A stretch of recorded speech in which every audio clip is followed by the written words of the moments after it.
Hello, I'm Dr. Lavanya.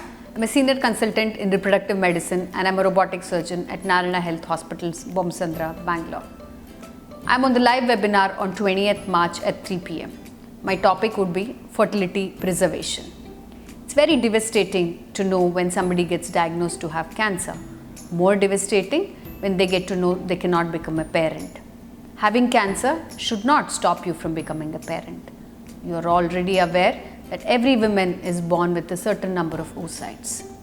Fertility preservation is nothing but putting fertility on hold. That's possibility of offering an individual or a couple to procreate at their time of choice, either because of the advanced age or the disease or the therapy that they have to be going through.